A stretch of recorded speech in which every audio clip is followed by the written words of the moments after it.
वालेकुम नाज़रीन, कैसे हैं आप सब लोग। उम्मीद है कि आप खैरियत से होंगे। आज फिर मैं आपके खिदमत में हाजिर हुई हूँ नेचुरल इंग्रेडिएंट्स के साथ। आप देख रहे होंगे मेरी टेबल पे पहले की तरह आज फिर नेचुरल इंग्रेडिएंट्स की भरमार है और मेरे पास आज है बिल्कुल ख़ास किस्म के तेल, क्योंकि मैं आज बताने जा रही हूँ आप फिर एक गोल्डन किस्म की रेमेडी। लेकिन उससे पहले मैं आपको बताती चलूँ कि लास्ट टाइम हमने बनाया था एक मंजन, और उस मंजन को आपको कैसा लगा। अगर आपने मेरी वीडियो देखी है तो फिर मुझे कमेंट करके बताएं कि वो मंजन आपको कैसा इफेक्ट दे रहा है। ये मंजन आज भी मेरी टेबल पर मौजूद है, लेकिन अगर आपने मेरी वीडियो नहीं देखी तो आप लाजमी उसको देखें। और अब चलते हैं अपनी इस वीडियो की तरफ। अब इस रेमेडी को बताने से पहले मैं आपको ये बताऊंगी कि ये रेमेडी मेरे तक पहुंची कैसे।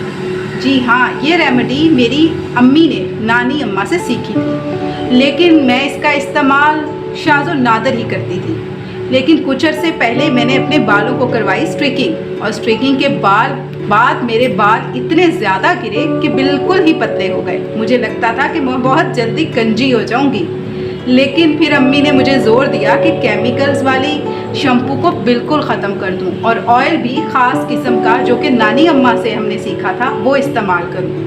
और मैं ये ऑयल पूरे साल से इस्तेमाल कर रही हूँ। मेरे बालों में रौनक आ गई है, मेरे बाल काले और लंबे होना शुरू हो गए हैं और घने भी। सबसे पहले इस ऑयल ने मेरे गिरते हुए बालों को रोका और इसके बाद अब आहिस्ता आहिस्ता ये घने भी होते जा रहे हैं। आप इस चमत्कारी ऑयल को इस्तेमाल करेंगे तो रिज़ल्ट खुद ही मुझे बताएंगे। अब खैर बात करते हैं इस तेल की इंग्रेडिएंट्स की तरफ। सबसे पहले हमें जो चीज़ चाहिए वो है चमत्कारी तेल। और वो चमत्कारी तेल कौन सा है आप खुद वाकिफ़ होंगे, लेकिन आपने कभी तवज्जो ही नहीं दी होगी कि वो तेल कौन सा है। वो तेल है जी कोकोनट ऑयल। आपकी स्क्रीन पे नज़र आ रहा होगा। इसे मेरी नानी माँ कहा करती थी कि ये तेल तासीर में ठंडा होता है। अब आप मॉडर्न लोगों को क्या पता कि ठंडा होना क्या होता है। जी, ठंडे होने का मतलब है कि आप इस तेल को गर्मियों में आराम से इस्तेमाल कर सकते हैं। ये आपके सर पर कोई गर्मी वाले इफ़ेक्ट नहीं छोड़ेगा। और अगर बाज़ औक़ात कुछ लोगों के सर पे दाने निकल आते हैं गर्मियों में, तो वो दूसरे तेल जो कि गर्म होते हैं तासीर में, उसकी बजाय इस तेल को इस्तेमाल कर सकते हैं। ये तेल बहुत जादुई असर रखता है बालों के लिए, और चूँकि अब हैं भी गर्मियाँ तो हम इस तेल का इस्तेमाल बहुत आसानी से कर लेंगे। दूसरा जादुई तेल है कौन सा आप पूछे तो जाने। जी, दूसरा जादुई तेल है जैतून का तेल। आपको स्क्रीन पर नज़र आ रहा होगा। जैतून का तेल वैसे तो तासीर में गर्म होता है, लेकिन ये कोकोनट ऑयल के साथ मिलके अपनी तासीर को माइल्ड कर देगा। तो हम इस तेल का इस्तेमाल बहुत आसानी से कर लेंगे। इस तेल का जिक्र बार बार कुरान में आया है। कुरान में इस तेल का जिक्र नहीं बल्कि जैतून का आया है। जैतून में बहुत शिफा पाई जाती है और ये बालों के लिए तो बहुत ज़बरदस्त है। तो हम इस तेल का इस्तेमाल भी अपने इस तेल को बनाने में करने वाले हैं। अब हमारा अगला तेल कौन सा है। हमारा अगला तेल है वो तेल जो हर घर में मौजूद होता है और जिसको हम बहुत ज़्यादा इस्तेमाल भी करते हैं। जी, ये तेल है सरसों का तेल। लेकिन मैं आपको एक और बात बताती चलूँ, वो अगर आप इस सरसों के तेल की बजाय तारा मीरे का तेल इस्तेमाल करेंगे तो वो ज़्यादा अच्छा होगा। लेकिन बहुत सारे लोग तारा मीरा के तेल को प्रेफर नहीं करते क्योंकि उसमें से एक स्मेल आती है और वो एक स्ट्रॉन्ग तेल कंसीडर किया जाता है। मगर आपके बालों के लिए वो सरसों के तेल से भी ज़्यादा ज़बरदस्त है। मैं आपको दोनों ऑप्शन दे रही हूँ। अगर आप चाहें तो सरसों का तेल शामिल कर लें और अगर चाहें तो तारा मीरे का तेल। सरसों से तारे मीरे का तेल ज़्यादा इफेक्टिव होगा। अब ये आपकी मर्ज़ी पर है कि आप इसकी जगह कौन सा तेल इस्तेमाल करना चाहते हैं। ये तो हो गए हमारे 3 इम्पॉर्टेंट तेल जो कि इस रेमेडी में जाने वाले हैं। लेकिन थोड़ी थोड़ी मिकदार में हमें 2 और ऑयल भी चाहिए जिनका असर इन तेलों से भी कम नहीं है। अब आप सोचिए वो कौन से होंगे। जी, एक तो हमारे पास है रोगन बादाम। रोगन बादाम की छोटी सी शीशी आपको बाज़ार से मिल जाएगी। ये बहुत महंगी होती है। अगर आप चाहें तो आप ये ताज़ा भी निकलवा सकते हैं, लेकिन बड़ा मुश्किल काम है ताज़ा रोगने बादाम निकलवाना। इसीलिए मैंने ये शीशी यूज़ की है और मैं पहले भी यही यूज़ करती हूँ। उसके बाद अगला चमत्कारी तेल कैस्टर ऑयल है, जो कि बालों के लिए बहुत ताकतवर समझा जाता है। ये बालों के प्रॉब्लम्स को बहुत आसानी से हल करता है। ये भी मैंने शीशी की सूरत में ली है। ये आराम से आपको मार्केट में मिल जाएंगे। अब बाकी इंग्रेडिएंट्स के मतलब भी मैं बताती चलूँ। इन ऑयल्स का तो जो भी इफ़ेक्ट होगा वो तो आपको खुद पता चल ही गया होगा, लेकिन अभी इसके अंदर जादुई इंग्रेडिएंट्स बाकी हैं। उन जादुई इंग्रेडिएंट्स में सबसे बड़ा इंग्रेडिएंट जो है वो है, जी आपको नज़र आ रहा होगा, बताएं तो क्या है ये?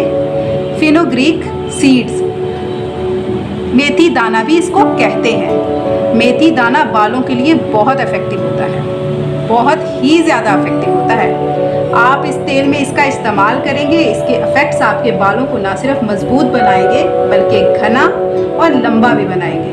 और जो गिरते बालों से परेशान हैं उन्हें तो परेशान होना आप छोड़ ही देना चाहिए।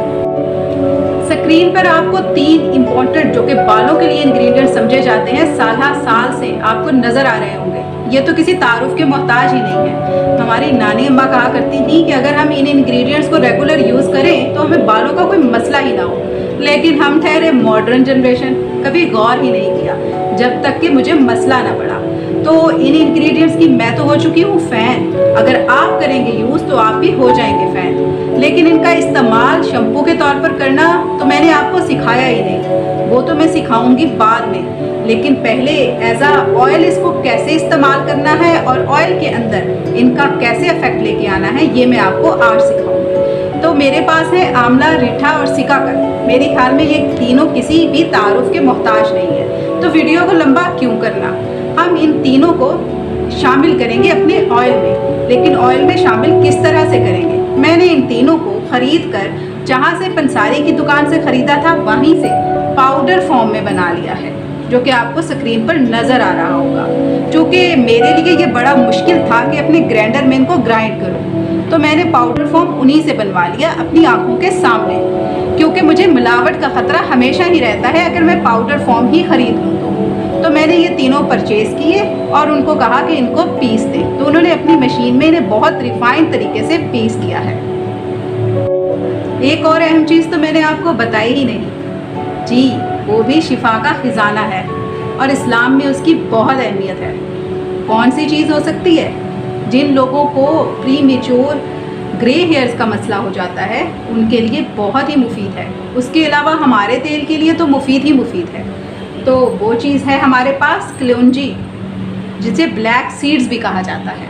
इसका इस्तेमाल भी होने वाला है हमारे ऑयल में, सो इसको भी हम रख देते हैं और इसका भी इस्तेमाल आपको सिखाएंगे।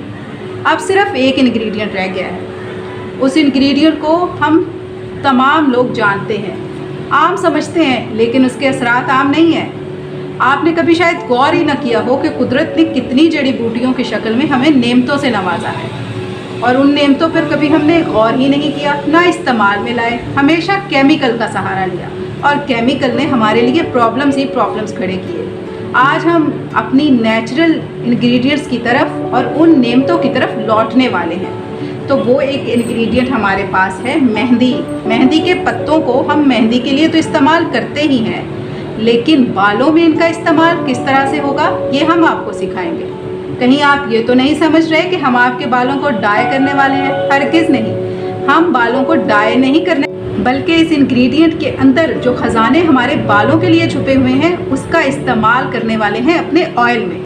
हम इसका इस्तेमाल इतना ज़्यादा कर ही नहीं रहे कि अपने आप के बालों को डाई करते हैं। अगर ज़्यादा ही ज़रूरत हो तो ये ज़्यादा से ज़्यादा आपके बालों को बिल्कुल लाइट सा शेड देगा और वो लाइट सा शेड आपको कभी महसूस ही नहीं होगा। उसकी वजह ये है कि आंवला, रीठा और सिकाकाई जब तीनों मिलते हैं तो ये आपके बालों को ब्लैक कलर दे देते हैं। साथ में कलौंजी मिल जाएगा तो बिल्कुल ही स्याह कर देंगे। तो जब हम इसके साथ मेहंदी मिलाएंगे तो आपका नेचुरल कलर तो वैसे रहेगा, लेकिन एक फ़ायदा ज़रूर होगा और वो ये कि आपके बाल सफ़ेदी की तरफ बिल्कुल नहीं जाएंगे और जो पहले से सफ़ेद हैं, वक्त से पहले सफ़ेद हो गए हैं, उनको ये ब्लैक करने की तरफ ज़रूर लेकर जाएंगे। आपका नेचुरल कलर हमेशा बहाल रहेगा अगर आप इस तेल का इस्तेमाल रेगुलर करें तो। हमने इस ऑयल के इंग्रेडिएंट्स की बात तो कर ली, अब हम बात करेंगे कि इसको बनाना किस तरह से है। ये ऑयल इस तरह से नहीं बनना जितना सिंपल आप सोच के बैठे हैं, इसका थोड़ा टेक्निकल तरीका है। तो वो टेक्निकल तरीका क्या है, आइए देखते हैं। सबसे पहले हम ये जो हमारे पास था कोकोनट ऑयल, ये एक बर्तन में डाल लेंगे। मेरे पास एक बाउल है, मैं उसमें डाल रही हूँ। उसके बाद हमारे पास अगला ऑयल था जैतून का तेल यानी ऑलिव ऑयल, ये भी हम इसके अंदर मिक्स कर लेंगे। दोनों ऑयल्स को मिक्स करने के बाद हम अपने इन माइनर ऑयल्स की तरफ आते हैं। आप कहेंगे कि सरसों का तेल या तारा मीरा का तेल आप जैसे समझ रहे हैं, वो क्यों नहीं इसमें डाला? वही तो बात है, उसको अभी नहीं डालना। हम सिर्फ इसके अंदर रोगने बादाम और कास्टर ऑयल डालेंगे। इन ऑयल्स को हमने मिक्स तो कर लिया है, लेकिन मैं आपको ये तो बताना भूल गई कि ये ऑयल थे कितने। मेरे पास ये ऑयल तीनों एक एक कप थे। आप सरसों का तेल या तारा मीरे का तेल बढ़ा भी सकते हैं क्योंकि वो तेल ठंडा होता है। कोकोनट ऑयल को भी बढ़ा सकते हैं क्योंकि वो ठंडा होता है। जैतून तो तेल की क्वांटिटी कम भी रख सकते हैं, लेकिन मैंने तीनों इस वक्त बराबर मिकदार में लिए हैं। आप इस बात का ख्याल रखिएगा कि अगर आप गर्मियों में ये तेल बना रहे हैं तो तासीर में गर्म चीज़ों का इस्तेमाल कम कीजिएगा। इसीलिए मैंने आपको इन ऑयल्स की तासीर भी साथ साथ बताई है। लेकिन अगर आप सर्दियों में इस्तेमाल कर रहे हैं तो फिर आप ये बढ़ा भी सकते हैं गर्म तासीर वाले ऑयल्स की मिकदार को। मैं एक नॉर्मल मौसम के लिहाज से आपको ऑयल बनाना बस सिखा रही हूँ, इसलिए मैंने तीनों की मिकदार बराबर ली है। और अब बात करते हैं इस कैस्टर ऑयल की कि इसकी मिकदार कितनी होगी। तो इसकी मिकदार होगी तकरीबन 2 टेबलस्पून। इसका ज़्यादा इस्तेमाल मैं रिकमेंड नहीं करती। 2 टेबलस्पून काफ़ी रहेगा आपके इस मिकदार के तेल के लिए। और उसके बाद बादाम का तेल या रोगने बादाम जिसे कहते हैं, इसको भी आप लेंगे 2 टेबलस्पून। आप अपनी स्क्रीन पे देख रहे होंगे। 2 टेबलस्पून लेने के बाद आप इसको अच्छी तरह से मिक्स कर लेंगे।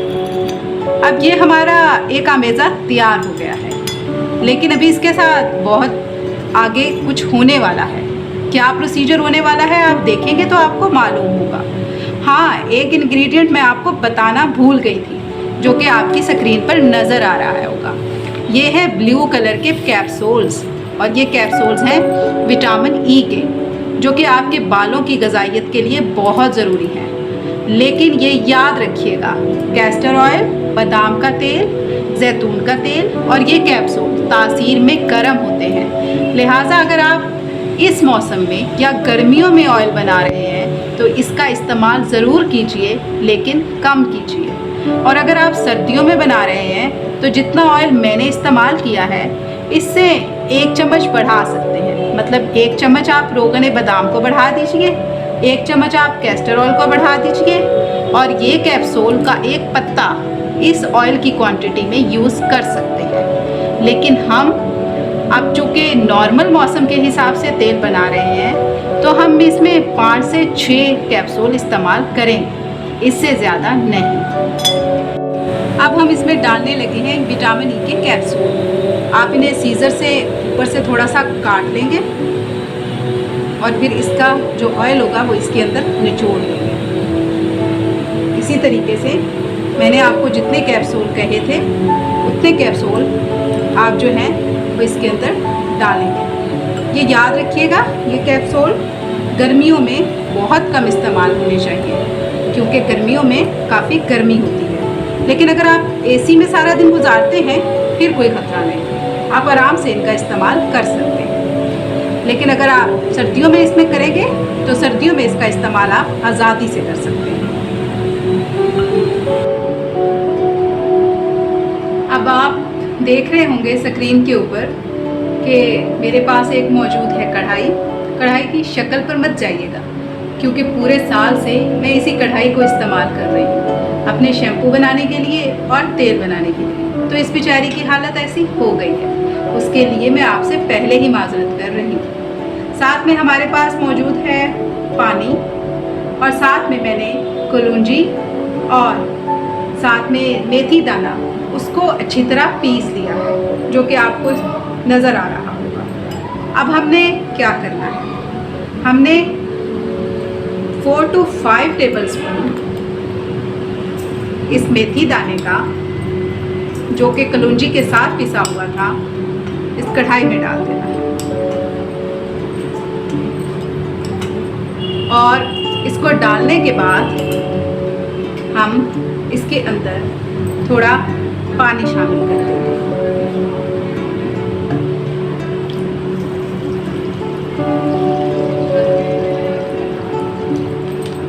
पानी तकरीबन 3 से 4 कप होने चाहिए।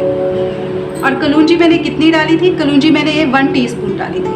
अगर ये मैं सर्दियों के मौसम के लिए बना रही होती तो मैं मेथी दाने की तादाद और कलौंजी की मिकदार, दोनों की मिकदार ज़्यादातर कर देती। लेकिन चूँकि ये नॉर्मल मौसम के लिहाज से, आपको एक नॉर्मल क्वांटिटी के लिहाज से मैं बनाना सिखा रही हूँ, तो इस लिहाज से मैंने आपको बताया है कि इसमें कितनी मिकदार चाहिए। मेथी दाने और कलौंजी और पानी के अलावा हमने बहुत इंपॉर्टेंट इंग्रेडिएंट्स अभी इसमें डालना है। मैंने आपको बताया था कि मैंने आंवला, रीठा और सिकाकाई को बहुत रिफाइंड फॉर्म में पिसवा लिया था, ये आपको नज़र आ रहा होगा। अब इसके पाउडर को हम अपने इस पानी में शामिल कर देंगे। ये आप जितना ज़्यादा डालें उतना बेहतर है। वैसे ये 5 से 6 टेबलस्पून आपने शामिल कर दिया है। आप देख रहे होंगे मैं इसके अंदर डालती जा रही हूँ। अब हमने इसको चढ़ाना है चूल्हे पर और इसको अच्छी तरह से पकाना है। कब तक पकाना है, कैसे पकाना है, वो चलते हैं किचन में और आप देख रहे हैं नाजरीन कि हमने इसे चूल्हे पे चढ़ा दिया है और वो उबलना शुरू हो गया है। अब हम इसको तब तक पकाएंगे जब तक कि इसका पानी बिल्कुल ड्राई नहीं हो जाता। बिल्कुल कम पानी रह जाएगा, इतना कि ये जलने भी लगेगा, और तकरीबन आप समझ लें कि हाफ कप जितना जब इसमें पानी रह जाएगा तो फिर हम इसमें सरसों का तेल डालेंगे। वो हम आपको दिखाएंगे कि इसके अंदर कितना पानी रह जाता है, तो फिर हम इसके अंदर क्या डालते हैं। अब ये जो है हम इसके अंदर तेल डालने लगे हैं, जो सरसों का तेल था या तारा मीरे का तेल था, यानी मैंने आपको ऑप्शन दिया था, आप जो चाहें वो इस्तेमाल कर सकते हैं। तो ये तेल अब हम डालेंगे। वो जो अलग से हमने सारे ऑयल्स मिक्स करके बाकी रखे थे वो भी हमने सेपरेट रखे हुए हैं। अभी सिर्फ हम इसके अंदर इस तारे मीरे के तेल को, या फिर अगर आपने सरसों का तेल लिया है तो उसको अच्छी तरह पकाएंगे। हमने इसको इतना अच्छी तरह पकाना है कि ये जो तेल है ये बिल्कुल पक के ऊपर हो जाएगा और नीचे वाला जो अमेज़ा था वो बिल्कुल काला और स्याह हो जाएगा, बिल्कुल जल जाएगा। आपने इसके जलने से परेशान नहीं होना, क्योंकि ये जलेगा तो तभी ये अपना ऑयल छोड़ेगा।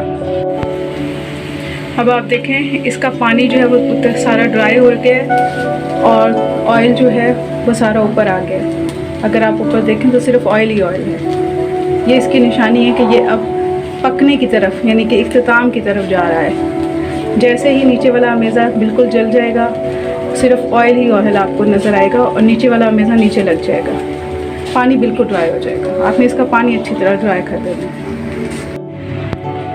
ये सरसों का तेल जैसे ही पक के तैयार हो जाएगा, बिल्कुल आप देख रहे हैं, तो फिर अब हम इसके अंदर जो है 2 टेबलस्पून मेहंदी, सब्ज़ मेहंदी वो डालेंगे।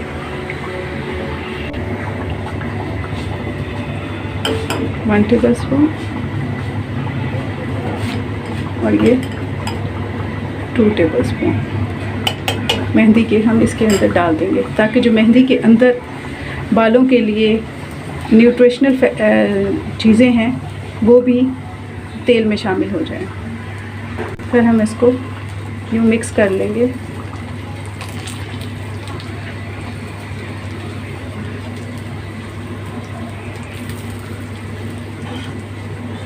देख रहे हैं कि हमने मेहंदी को इसके अंदर अच्छी तरह से मिक्स कर दिया है। सरसों का तेल जब पक जाएगा उसके बाद हमने मेहंदी डालनी है, और जब मेहंदी थोड़ी सी पक जाएगी तो उसके बाद हमने बाकी ऑयल शामिल कर देंगे।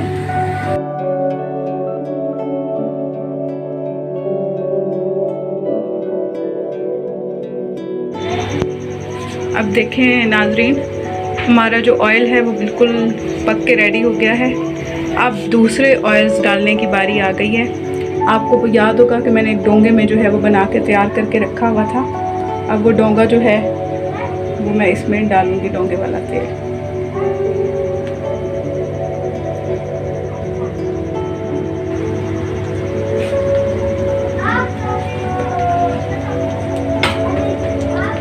और इसको मिक्स करूँगी।